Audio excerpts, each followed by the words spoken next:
Police भी मौके पे देर से पहुंची और एम्बुलेंस तो बिल्कुल ही नहीं आई। तो वो ब्लीडिंग की वजह से जो है उनकी शहीद हो गए। अब यहाँ डकैत पकड़े जाते 4 दिन बाद वो मूंछों को हाथ फेरते हुए फिर बाहर की हमारी जुडिक्शन का मसला है। हमारे अदालती निज़ाम ही इतना बेकार है, इतने इतने मतलब गंदा और नाअहल निज़ाम है कि 4 दिन बाद पुलिस को पता ही नहीं होता है, वो आके मूंछों को ताव देते हुए फिर सामने बैठे होते हो, आप उसको हाथ भी नहीं लगा सकते। जी, कराची में कल एक बहुत ही ज़्यादा अफसोसनाक वाक़या पेश आया। जिस तरह कराची में इस तरह के बहुत सारे वाक़यात पे दर पे पेश आ रहे हैं। कल औरंगी टाउन सेक्टर 11:30 में ऐसे ही एक अफसोसनाक वाक़या पेश आया, जब एक हाफ़िज़ कुरान नौजवान 24 साला नूर आलम को डाकुओं ने अपनी गोलियों का निशाना बनाया और नूर आलम उस वाक़ये में जाँ बाँक हो गए। इस वक़्त जो है वो हम उनकी रिहाइशगाह पर मौजूद हैं। यहाँ पर उनके वालिद हैं, दीगर अज़ीज़ व अक़ारिब हैं, तो उनसे जानेंगे कि ये वाक़या क्या हुआ। बहुत बेहतरीन लड़का था, मेहनती लड़का था, अपने घर वालों की हलाल रोज़ी कमा रहा था। और जितने जो ये स्ट्रीट क्राइम्स वाले हैं, ये इनका मालूम करना हुकूमत का काम है और पुलिस के पास अपने ज़राए से इनका पता कर लेना चाहिए था और उनको ढूंढ लेना चाहिए, वरना 2 वक्त की रोटी आवाम के लिए कमाना बहुत मुश्किल हो। असल में हमारे जो इंतज़ामिया वाले हैं, इनमें मतलब ब्लैक किरदार वाले लोग हैं जो इनको सपोर्ट करते हैं। अगर वो सही मानों में इनको पकड़ना चाहें तो ये स्ट्रीट क्राइम्स ख़त्म हो सकते हैं, लेकिन आए रोज़ ये चीज़ बढ़ रहा है, कम नहीं हो रहा है, क्योंकि इनके सपोर्ट करने वाले भी इन्हीं लोगों के अंदर हैं। जी, इस वक़्त नूर आलम के वालिद हमारे साथ मौजूद हैं। अस्सलाम वालेकुम, कैसे हैं आप?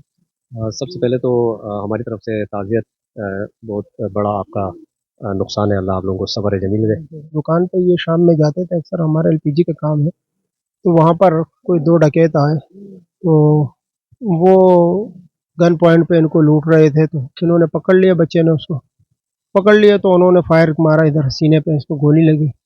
तो बहरहाल इन्होंने उससे पिस्तौल छीन के उसको भी गोली मार दी। वो दूसरे को भी पैर पे सिलेंडर लगा है, वो हमारा कारीगर है, उसने मारा, लेकिन वो तो भाग गया। लेकिन ये जो है दूसरा एक तो जो था वो उन्होंने उनको मार दिया। खुद भी जो है वहाँ पर एम्बुलेंसेस को फ़ोन कर रहे थे लड़के, तो वो भी तो टाइम पे नहीं आई, तकरीबन आधा पौना घंटा ऐसे ही गुजर गया। तो वो ब्लीडिंग की वजह से जो है उनकी शहीद हो गए वो। तो पुलिस भी मौके पे देर से पहुंची और एम्बुलेंस तो बिल्कुल ही नहीं आई। फिर वो मकामी लोगों ने, जो मार्केट के लोग थे, उन्होंने रक्षा करके उनको अब्बासी शहीद अस्पताल पहुंचाया, लेकिन उस वक्त तक वो शहीद हो चुके। आप मुझे ये बताइएगा कि एम्बुलेंस की देर में पहुँचने की क्या ताक़त है? मतलब कोई रास्ता कोई दुश्वार था क्या? तो अब देखें, ये तो आपको भी पता है ना कि औरंगी टाउन एल ब्लॉक है, ये कोई मतलब वो कोई पहाड़ी इलाका तो नहीं है, कोई ऐसे दुश्वार हर जगह हर हर 2-4 किलोमीटर पर इनके स्टॉप बने हुए हैं, लेकिन वो नहीं आते हैं। वो उन्होंने एक वतीरा अपना लिया है, माजरत के साथ, हमें नहीं पता। हमने अक्सर को देखा है, अक्सर चीज़ों पे हमने नोट किया है कि ये टाइम पे नहीं आते। कभी भी आप इनको बुलाएं तो ये मतलब मुख्तलिफ हीले बहाने होते हैं इनके।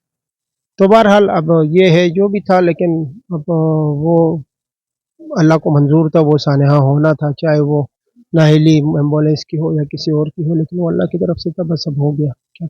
इनके साथ नूर आलम के साथ जो है पहले भी इस तरह की जो है वो डकैती के अटेम्प्ट हुए थे। हमारे चूँकि मुख्तलिफ शॉप्स हैं, कहीं हर जगह हम पे यही होते हैं, चूँकि कारोबार करने शहर में जो है एक अज़ाब बना दिया गया है, हम लाखों करोड़ों रुपए टैक्स पे करते हैं और एक मतलब कारोबारी लोग हैं, ना हमारे किसी से कोई ताल्लुक है, किसी सियासी जमातों से, ना हमारी किसी से दुश्मनी है, कुछ है। तो ये डकैतियाँ तो आए दिन हम पे पड़ती रहती हैं, हम पुलिस को इन्फॉर्म करते रहते हैं, बस वो उन्होंने सुन ली और आगे गई आई गई हो गई बस।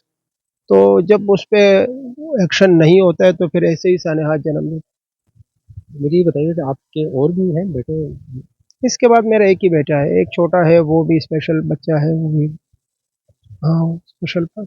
आखिरी आपकी मुलाकात नूर आलम से कब हुई थी? कल सुबह ही जब मैं घर से निकल रहा था, तो यहीं से हम साथ ही निकले। मैंने इनको कहा, ये ऊपर घर में वायरिंग करा रहे थे, मैंने इनको पैसे दिए कि आप जाके तार वार लेकर आए। फिर इनकी वालदा गई हुई थी मामू क्या, तो मैंने कहा बेटा वालदा को भी लेके आ जाए। तो कल इस टाइम ये वालदा को लेकर आए घर पे अपने। फिर इसके बाद ये गए शॉप पे और ये इंसाफ देना रियासत का काम है, इंसाफ देना अदालतों का काम है। अब यहाँ डकैत पकड़े जाते 4 दिन बाद वो मूंछों को हाथ फेरते हुए फिर बाहर की हमारी जुडिक्शन का मसला है। हमारे अदालती निज़ाम ही इतना बेकार है, इतने इतने मतलब गंदा और नाअहल निज़ाम है कि 4 दिन बाद पुलिस को पता ही नहीं होता है, वो आके मूंछों को ताव देते हुए फिर सामने बैठे होते हो, आप उसको हाथ भी नहीं लगा सकते।